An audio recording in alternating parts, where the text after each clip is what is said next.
The grocery store was in a state of panic, with cautious mothers buying milk and bachelors buying beer and single women buying wine. The whole staff was working, leaving their own families at risk from the impending storm. Brutal winds, pipes bursting, power lines snapping, pulling the plug on a suburban county of TVs and game consoles and phone chargers. 3 feet of white hell, the spray-tanned weatherman had actually said. In 2 hours, the police would be ticketing any car stupid enough to take the road. Chessie was supposed to get bread. Everyone in the family had a task, at least the women. The aisles were for the quick and mean, and the timid 12-year-old faltered amid the empty shelves. "Coming through, shit stank," said a heavy woman in an Ed Hardy shirt who had the words "fuck you" tattooed on her calf. She shoved Chessie, palming the remaining 2 packs of Hawaiian hamburger buns. Chessie left the aisle empty-handed. The matriarch, Chessie's aunts, and her mother waited in a centipede of line, now reaching the chip aisle. Grandma glared when Chessie joined them. "What the fuck are you doing?" she snapped. "They didn't have—" "Get your ass back there, bread dummy!" Chessie left the line and wandered the grocery with tears in her eyes. She thought how innocuous the word dummy was from anyone but Grandma. Some mouths are molded for certain words.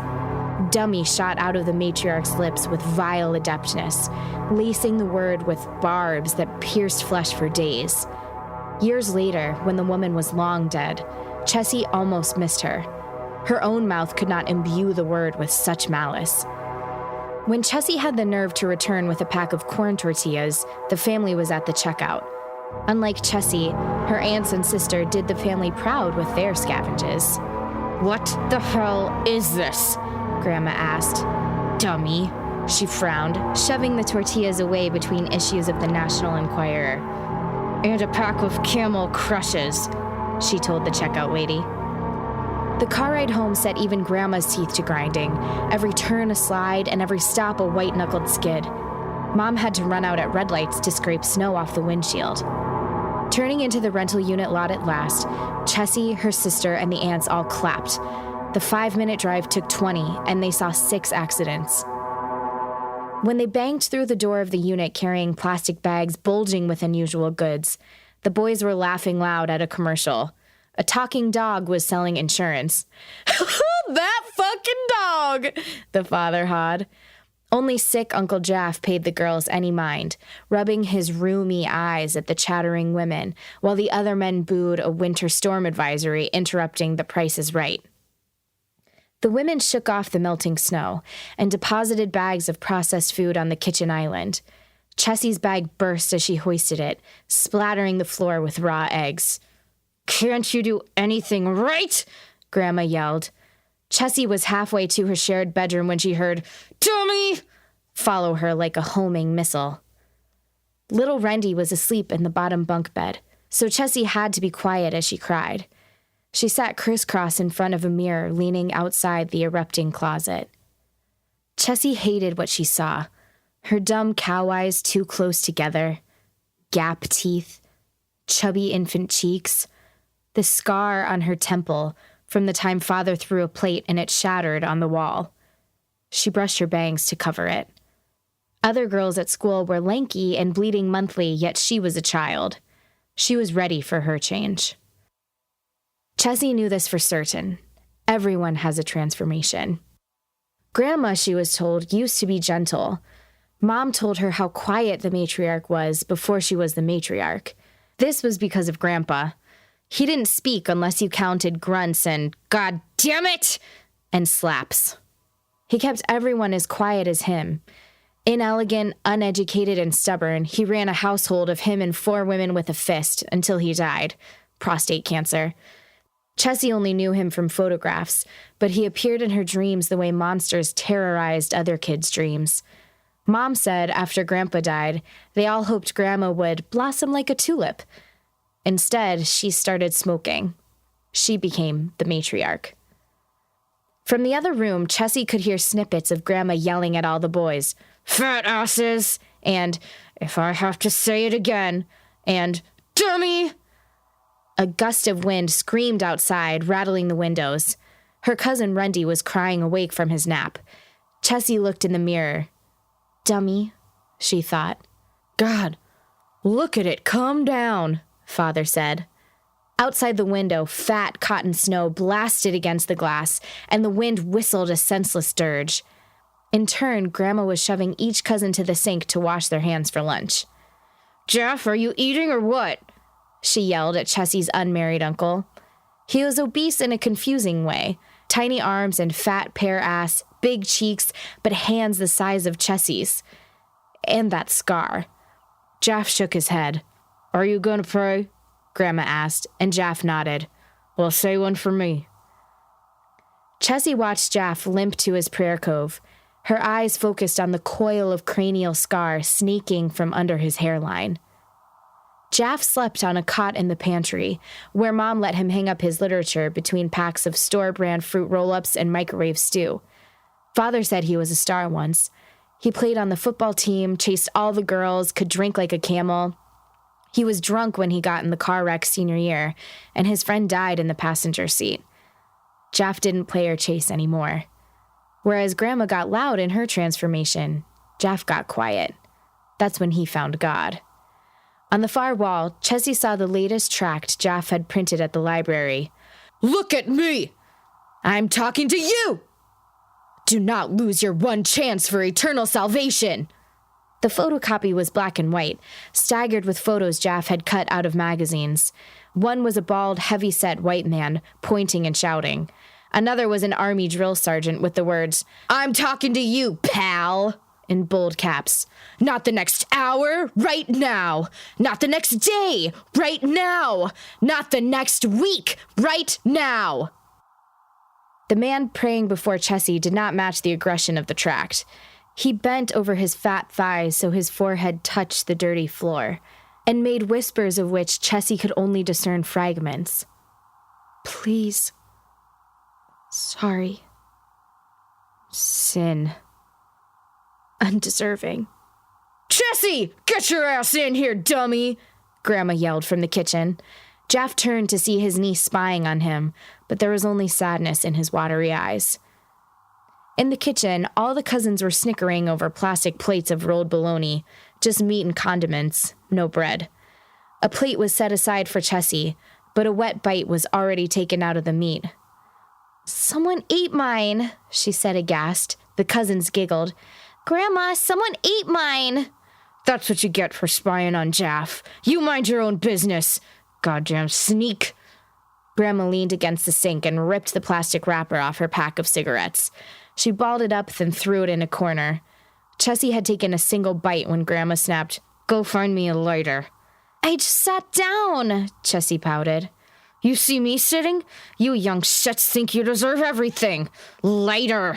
She hitched her thumb at her coat hanging near the door. But Grandma... Chessie!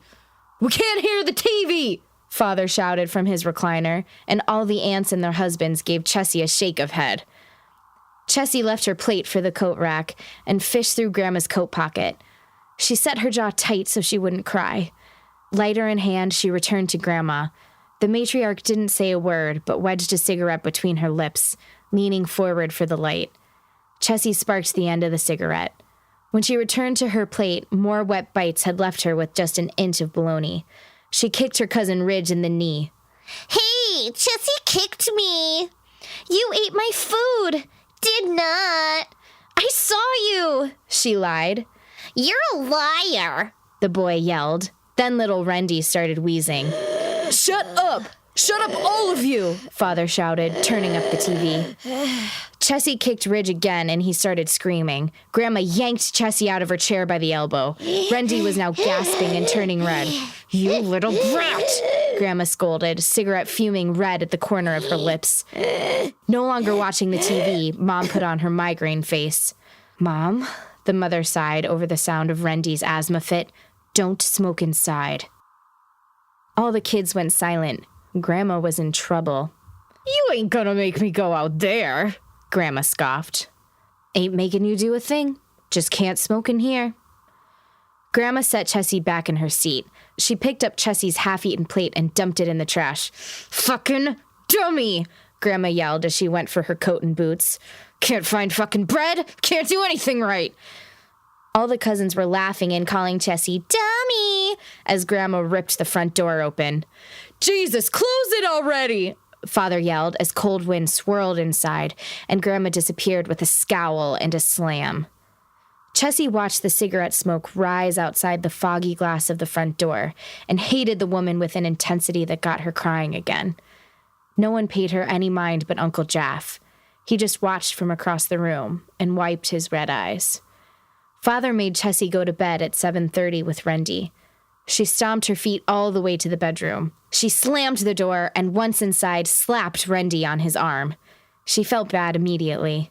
I'm sorry, she said, calming his indignant cries. I'll read you a story, okay? Grandpa appeared in Chessie's dream.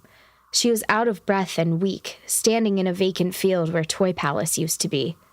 Now it was just weeds and 2 regal plaster spires crumbling on their sides. Insects covered the ground in a beady carpet, and each step she took crunched. Grandpa was ahead with a cigarette in his mouth. He spoke, but she couldn't hear. What? She called and crunched closer. His mouth distended and close enough now to hear a wordless scream howled from his mouth. Chessie woke to the windsong of the storm burying the house. Rendy had drooled all over her t-shirt. She had to pee so bad her abdomen hurt.